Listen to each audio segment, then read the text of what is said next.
여러분 안녕하세요. 생각이 바뀌면 삶이 바뀝니다. 담비 같은 방송 가무에 오신 여러분을 환영합니다. 지난 시간 말씀드린 것처럼 이제 요한계시록이 말해주는 천국 이야기를 함께 나누려고 합니다. 보통 나라를 구성하는 이 세 가지 요소가 있다고 말합니다. 바로 주권, 국민, 영토, 이 세 가지입니다.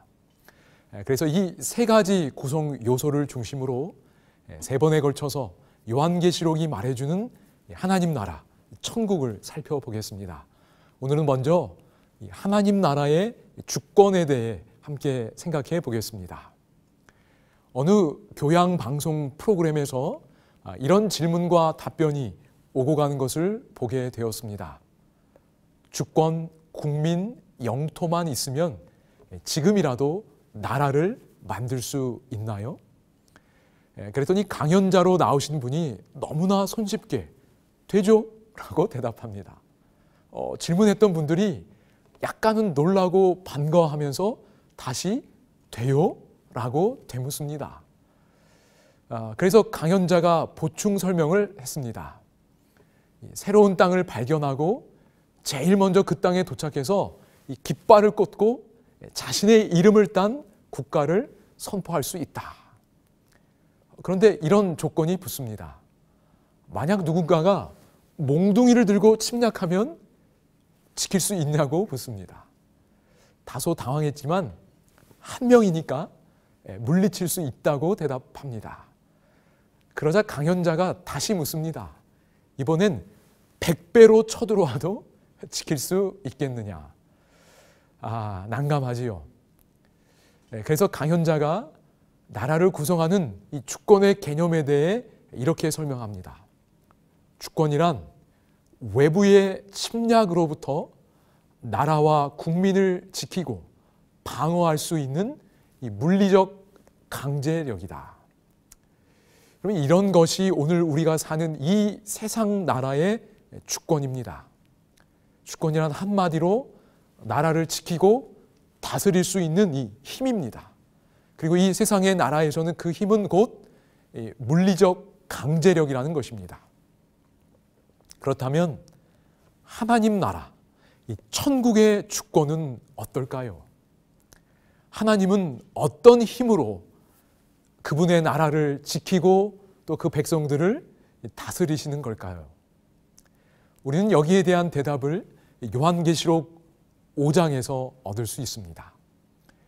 요한계시록 5장에 보면 십자가 이후 부활하시고 승천하신 예수님께서 온 우주의 왕으로 인정되는 장면이 나옵니다. 하나님 나라의 주권이 성립되는 장면입니다. 그런데 왕이신 예수님의 모습이 승리를 상징하는 사자와 그리고 희생을 상징하는 어린 양의 이 복합 이미지로 묘사되고 있습니다. 계시록 5장 5절에 보면 요한은 유다 지파의 사자 다윗의 뿌리가 이겼으니라는 말을 듣습니다.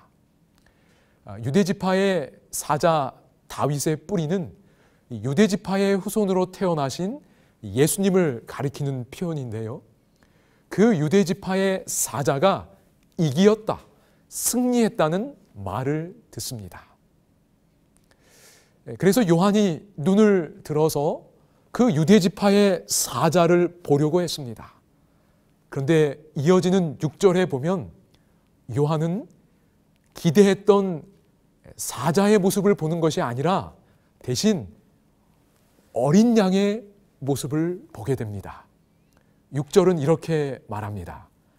내가 또 보니 보좌와 내 생물과 장로들 사이에 한 어린 양이 서 있는데 일찍이 죽임을 당한 것 같더라. 일찍이 죽임을 당한 것 같았던 어린 양은 그리스도를 가리키는 표현입니다. 자신의 생명을 죄인들을 위한 희생제물로 바쳤던 그 죽음의 흔적을 지닌 어린 양 예수 그리스도의 모습입니다. 그런데 이러한 극적인 대조, 사자와 어린 양의 이러한 대조는 그리스도의 승리가 물리적인 힘의 승리가 아니라 도덕적이고 영적으로 탁월한 그러한 승리라는 것을 보여주는 것입니다. 이처럼 자신을 희생하는 사랑이 지닌 그 영적인 힘과 승리, 이것이 바로 하나님 나라의 주권입니다. 하나님 나라의 주권은 물리적인 힘으로 다스리는 나라가 아니라 자신을 희생하는 사랑으로 다스리는 나라입니다. 하나님이 우리를 먼저 사랑으로 섬기셨고 우리는 그 사랑에 감동하여 하나님을 사랑하게 되고 이웃을 사랑하게 되는 그런 사랑의 나라입니다. 정말 멋지고 아름다운 나라 아닌가요? 저는 이러한 사랑의 주권에 제 자신을 완전히 복종하고 그분의 다스림 받기를 원합니다. 2017년 2월에 한 친구와 함께 인도 여행을 갔던 적이 있었습니다. 선교사로 그곳에서 일하는 친구를 만나고 이제 뉴델리로 이동할 때의 모습입니다. 뉴델리 공항에 도착했을 때의 모습이고요. 이 사진은 다음 날 새벽 기차를 타려고 나왔을 때 모습입니다. 6시 30분 정도에 이제 기차를 탔습니다. 기차를 타니까 인도식 홍차인 짜이와 비스킷 하나를 주었습니다. 그래서 숙소에서 이제 조식으로 받아 가지고 온 샌드위치와 함께 아침을 잘 먹었습니다. 그런데 2시간 정도 지났을까요? 한 8시 한 3, 40분 정도 기차에서 아침 식사를 또 주는 것입니다. 식사가 있다는 것을 몰랐는데 기대하지 않았던 서비스를 받으니 참 기분이 좋았습니다. 그래서 기분 좋게 식사를 하고 한 3시간 정도 이렇게 여행을 했습니다.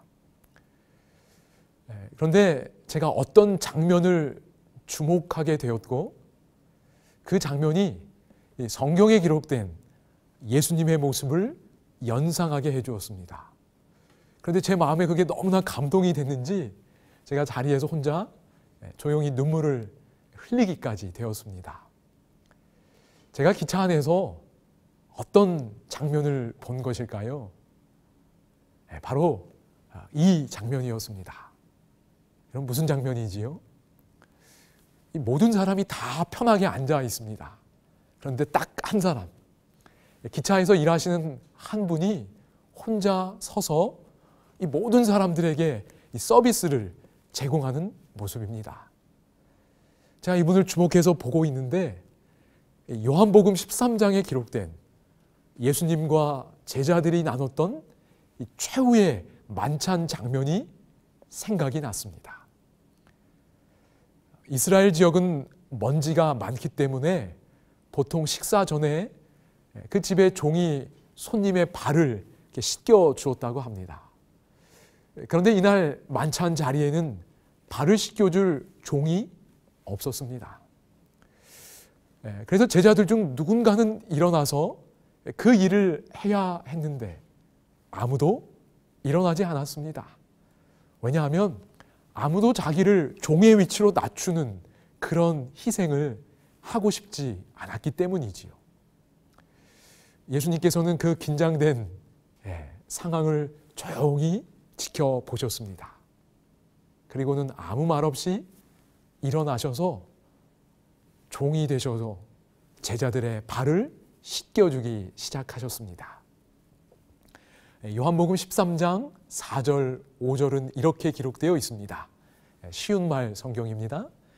예수께서는 식탁에서 일어나 겉옷을 벗고 수건을 허리에 두르셨다.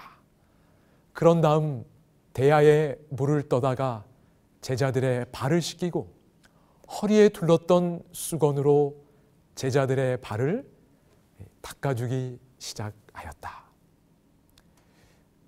이날 기차에서 혼자 서서 일하는 그분의 모습을 보고는 식탁에서 일어나셔서 제자들을 사랑으로 섬기시던 예수님이 생각났고 그 사랑이 제 마음에 느껴져서 눈물까지 흘리게 되었습니다. 저는 예수님께서 그 동일한 사랑으로 지금도 저를 사랑해 주고 계시고 저를 위해 봉사해 주고 계심을 저는 믿습니다. 그리고 제가 이런 사랑을 느낄 때 제 마음에는 그분께 대한 사랑과 충성의 마음이 점점 강해지게 됩니다. 그리고 그분의 명령에 전적으로 순종하고 따르고픈 마음이 일어나게 됩니다. 여러분, 이런 사랑의 다스림이 바로 예수님이 우리를 다스리시는 원리이고 이것이 바로 하나님 나라의 주권인 것입니다. 하나님의 아들께서 이 땅에 오셨을 때 자기를 낮추시고 그의 제자들을 섬기시는 그 사랑의 모습을 보여주셨습니다. 그리고 죄인을 위하여 자신의 생명을 바치는 희생의 모습도 보여주셨습니다. 그런데 만약 우리가 이제 하늘에 가면 그때는 우리를 어떻게 대해 주실까요? 이제는 그분이 온 우주의 왕이 되셨으니 이제는 섬김을 받기만 하실까요? 아니요. 그렇지 않은 것 같습니다. 성경은 놀라운 약속을 우리에게 주고 있습니다. 누가복음 12장 37절 말씀 보겠습니다. 주인이 돌아왔을 때 그처럼 미리 준비하고 기다리고 있는 종들에게는 복이 있다. 여기 주인은 예수님입니다. 그분이 이 땅에 다시 돌아왔을 때에 잘 준비하고 있다가 예수님을 맞이하는 자들에게는 복이 있다고 말씀하십니다. 왜 복이 있을까요? 계속 보겠습니다. 내가 진정으로 너희에게 말한다. 여러분, 주인이 강조해서 말하고 있는 것을 알 수 있습니다. 예수님이 강조해서 말씀하시는 것입니다. 계속 보겠습니다. 주인이 몸소 시중드는 사람의 옷을 입고서 그 종들을 식탁에 앉힌 후 그들의 시중을 들어줄 것이다. 여러분, 여기 엄청난 약속이 있습니다. 주인으로 표현된 온 우주의 왕께서 시중드는 사람의 옷을 입겠다고 하십니다. 그리고 그 전능하신 하나님께서 종된 우리들을 식탁에 앉히시고 우리 곁에 서서 우리의 시중을 들겠다고 약속하셨습니다. 하나님의 사랑의 섬김은 결코 멈추지 않습니다. 이 사랑의 섬김이 바로 하나님 나라의 주권입니다. 성경의 하나님은 인간에게 섬김을 받으시는 분이 아니라 오히려 인간을 섬기는 하나님이십니다. 저는 이런 하나님이 참 좋습니다. 그리고 저도 그분을 섬기고 싶습니다. 그분의 사랑의 주권에 제 자신을 완전히 드리고 복종하고 싶습니다. 이 방송을 들으시는 여러분도 이런 하나님의 나라의 백성이 되시지 않으시겠습니까? 하나님의 사랑이 여러분 모두를 초청하고 있습니다. 우리 모두가 다 사랑의 주권으로 다스리시는 그 하나님 나라의 백성이 될 수 있기를 진심으로 소망합니다. 여러분, 감사합니다.